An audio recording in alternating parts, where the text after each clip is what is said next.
Salut à tous les amis, j'espère que vous allez bien. Bienvenue dans cette nouvelle vidéo. Brésil-Paraguay, victoire du Brésil 4-1, doublé de Vinicius, but de Lucas Paqueta et but de Savio. Le Brésil qui n'avait pas le choix après le match nul contre la Costa Rica, un match nul compliqué où le Brésil n'a pas été chanceux, des buts refusés. Le Brésil n'arrivait pas à trouver la faille pour marquer contre cette équipe de Costa Rica. Eh bien, aujourd'hui, ils étaient dans l'obligation de gagner et ils ont fait mieux que ça. Ils ont gagné non seulement avec la manière et surtout avec les différents buts, étant donné si on compte que la Colombie, eux, juste avant, ils ne se sont pas fait prier. Ils en ont mis 3 au Costa Rica et c'était plié. Donc, ils sont potentiels. En ce moment, ils sont premiers du groupe, déjà qualifiés. Et le Brésil, grâce à cette victoire-là, est passé deuxième et potentiellement peut encore avoir la première place, étant donné le match qui va se jouer, le dernier match entre le Brésil et la Colombie. Alors, quelques petits ajustements dans le 11 de départ. Cette fois-ci, Wendell qui a joué latéral gauche à la place d'Arana. Arana qui avait joué le premier match. Et Savio qui a été titularisé cette fois-ci à la place de Rafinha. Alors, contre le Costa Rica, c'était compliqué. Rafinha n'avait pas fait un très bon match. Et Savio, quand il est monté, je vous l'ai dit, c'est un gars... C'est presque dans le même profil que Vinicius et Rodrigo. Parce que Savio, il va vite. Il est très provocateur et vous avez vu comment il s'est projeté dans la surface de réparation pour aller marquer son but. Donc, le Brésil a bien commencé son match. Ils ont, dès l'entame de match, essayé de mettre la pression contre cette équipe paraguayenne. Mais une équipe paraguayenne très compacte, surtout défensivement. Vous connaissez les matchs en Amérique du Sud. C'est pas parce que tu joues contre le Paraguay, le Pérou, ou je sais pas quoi. Venezuela actuellement, j'en parle même pas. D'ailleurs, je pense qu'ils sont premiers de leur groupe là, de l'autre côté. Donc, ça reste une équipe en face qui va te répondre, qui a du répondant physiquement et défensivement. Jusqu'à la 29e minute de jeu, avant d'avoir le penalty, le Brésil était dominateur, mais ils avaient tiré 4 fois au but, mais il n'y avait aucun tir cadré. C'est pour vous dire à quel point, oui, le Brésil mettait la pression, mais c'était pas encore ça. Donc, ils ont obtenu un penalty sur un tir contré par la main. Lucas Paqueta qui est allé tirer son penalty. Moi, j'ai pas vraiment compris. Je pense que, comment dire, ça c'est vraiment... je pourrais dire ça. Ça, c'est quand t'étais pas censé marquer, en fait. Parce que je pense qu'il a tout bien fait, Paqueta. Il a pris son temps, un penalty tiré à la brésilienne. Le gardien, là où est allé le ballon, le gardien pouvait pas l'avoir. Donc, c'est juste, je sais pas, ça a pas eu le bon dosage. Et puis, c'est allé dehors. Donc, bonne chance pour le Brésil. Vinicius nous a sorti une action digne. Il est au début de l'action. 1-2, 1-2. Et Paqueta qui a fait la passe à Vinicius. Contrôle, but. Donc ce but-là, premier but de Vinicius dans la compétition. Vinicius qu'on attendait tous, qui est censé être le boss de cette équipe-là. Je sais pas pour vous, mais ces derniers temps sur les différents réseaux, je vois des vidéos de trolls sur Vinicius, c'est un truc de malade. Même si ça me fait rire, mais quand même, c'est le prix à payer parce que t'es censé, après la saison qu'il a fait avec le Real et surtout t'as un Brésil en ce moment qui est à la recherche d'un leader pour venir aider cette équipe-là, pour les aider à aller... le plus loin que possible. Donc, parmi les joueurs qui sont là, c'est Vinicius qui est censé être ce joueur-là. Donc, évidemment, quand tu rates certains matchs, c'est sûr que les gens, ils vont troller. Les vidéos, les cartoons, les espèces de cartoons là avec Vinicius, Messi, Bellingham, Mbappé. Moi, ça me fait rire. Donc, voilà. Donc, il a marqué son but libérateur. Vous connaissez Vinicius. Il est allé... voir les supporters, etc., etc. Ensuite, le Brésil a pu encore une fois marquer sur une action.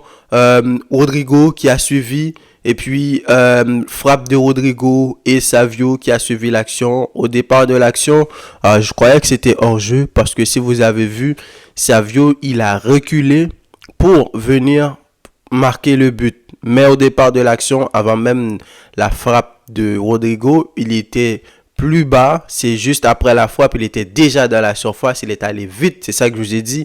C'est le genre de joueur. C'est comme Rodrigo et Vinicius. Ces gars-là, si tu as besoin de faire des attaques placées, des attaques rapides, eh bien, Savio, c'est ton homme. Il a marqué, premier but pour lui, titularisation récompensée. Lui qui a donné raison au coach, lui faire comprendre que le coach avait vu quelque chose pour le titulariser aujourd'hui à la place de Rafinha, qui est l'un des titulaires indiscutables de Dorival. Jusque-là, il a toujours joué les matchs. Donc voilà. Ensuite, sur une erreur, le défenseur qui s'est fait accompagner par Rodrigo, lui, il croyait déjà qu'il avait déjà obtenu, je dirais qu'il avait déjà récupérer le ballon. Donc Vinicius, Rodrigo était plus dans l'action, mais l'erreur qu'il a fait, tu peux pas revenir comme ça avec un ballon dans ta surface de réparation, et surtout t'as pas le contrôle de ce qui se passe autour de toi. Là, c'est un ballon que t'as pas le choix, soit tu le dégages en corner, ou si tu veux tourner, tu dégages la balle, je sais pas comment. Donc tu retournes pas encore comme ça dans ta surface de réparation. Et dans le football de très haut niveau, tu le payes cash. Vinicius a suivi l'action, il a marqué, deuxième but de Vinicius, et voilà. Donc dès la première mi-temps, le match était plié 3-0 pour le Brésil, un Brésil en confiance, un Brésil qui avait besoin de marquer et qui a réussi à faire le plus dur malgré un penalty raté. Donc ils ont réussi à mettre 3 buts derrière, donc c'était excellent. Mais en début de seconde mi-temps, dans les 10 premières minutes, ça aurait complètement changé le match. J'en profite pour parler d'Alisson.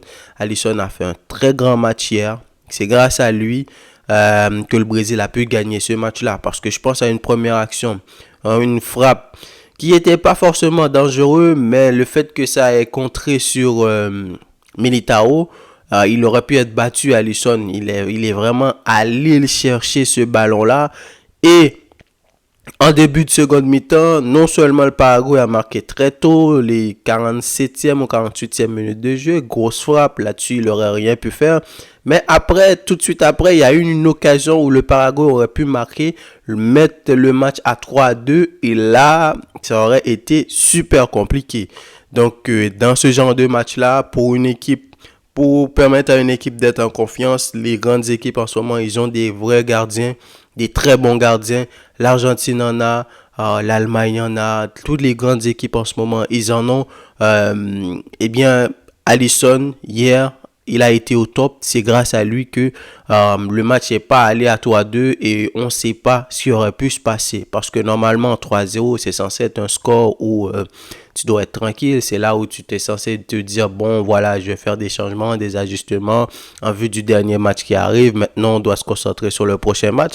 Eh bien, grâce à Alisson, ça a pu être le cas. Ensuite, le Brésil a obtenu encore une fois un penalty laissé encore une fois à Lucas Paqueta. Beaucoup de gens disent que Vinicius aurait dû le tirer parce que là, passé à 3 buts, il aurait été le meilleur buteur de la compétition. Mais je pense que ça a été une très bonne chose de laisser Paqueta le tirer parce qu'il avait raté un penalty juste avant. Donc, le laisser tirer, ça va le permettre d'avoir une très bonne ambiance dans l'équipe. Et surtout, Paqueta, c'est pas n'importe qui, c'est un des titulaires indiscutable de cette équipe-là. Il faut qu'il soit dans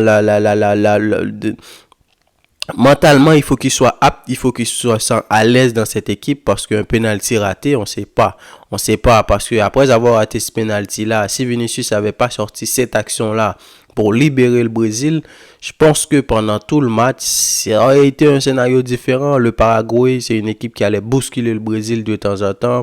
Et vous avez vu des fautes, des actions. Vinicius aussi, je disais qu'il était dans son élément, parce que c'est un match où il essaye de faire des dribbles quasiment irrespectueux contre ses adversaires. D'autant plus, il a déjà marqué. Donc ensuite, on sait que Vinicius, il aime aller au clash. Je sais pas, des petites insultes comme ça que personne ne voit. La provocation, lui il est dans son élément dans ce genre de match là, et donc on ne sait pas ce que ça aurait pu donner, des fautes, ils ont fait des grosses fautes sur lui parfois que l'arbitre n'a pas donné. Mais c'est le football sud-américain, c'est comme ça que ça se passe. Donc, très belle victoire du Brésil, 4-1, classique, c'était la meilleure chose à faire, il fallait se mettre en confiance. Maintenant, tu es à 4 points, tu es sûr d'être qualifié parce que le Panama derrière, le Costa Rica, je dirais, derrière, ils peuvent pas revenir, sur le Brésil, d'autant plus que le Brésil a gagné avec 3 buts de différence, donc 3-0, ce qui veut dire que le Costa Rica, même s'ils ont un point, s'ils gagnent contre le Paraguay, ils vont passer à 4 points, mais le Brésil a une grosse différence. Et je vois pas vraiment le Costa Rica gagner 3-4-0 contre le Paraguay. Et à l'inverse, si c'est le Paraguay qui gagne, ils vont passer à 3 points. Bah, le Brésil, ils sont quand même deuxième. Donc, avec cette victoire-là, pour moi, ils ont assuré leur qualification. Mais maintenant, il reste une autre chose à faire, c'est d'aller battre la Colombie, la meilleure équipe de ce groupe-là. 2 matchs, 2 victoires, 3-0. Je pense qu'ils avaient gagné 2-1 contre le Paraguay, si je me rappelle bien. Il y avait 2 passes de James Rodriguez. Donc, c'est le match pour gagner la première place. Première place qui sera synonyme qui te permettra, disons, d'éviter l'Uruguay en quart de finale. L'Uruguay en quart de finale, ça peut être extrêmement compliqué. Donc, si le Brésil gagne la Colombie, ils vont potentiellement avoir les États-Unis en quart de finale, ou je sais pas quelle autre équipe là. Peut-être le Panama, ils ont 3 points, mais voilà. Je pense que les États-Unis sont bien placés pour être deuxième, et le Brésil, s'ils gagnent, ils vont trouver la deuxième équipe du groupe C et potentiellement éviter l'Uruguay. Ça donnera un Uruguay-Colombie. Ça peut être excellent, mais dans tous les cas, les choses sérieuses vont commencer. Les quarts de finale vont commencer. Et comme l'Euro qui joue la 8e de finale qui commence aujourd'hui. Donc, on va se régaler. Très gros match de Vinicius qui a permis au Brésil de gagner. Et voilà. Dites-moi qu'est-ce que vous en avez pensé, comment vous avez trouvé le match. Est-ce que c'est le Vinicius que vous attendiez, les amis? Est-ce que Vinicius est là? C'est pas à la Madrid maintenant, c'est à la Brésil. Et voilà. Donc, donnez-moi vos avis dans les commentaires. Quant à moi, je vous dis à la prochaine pour une nouvelle vidéo. Salut.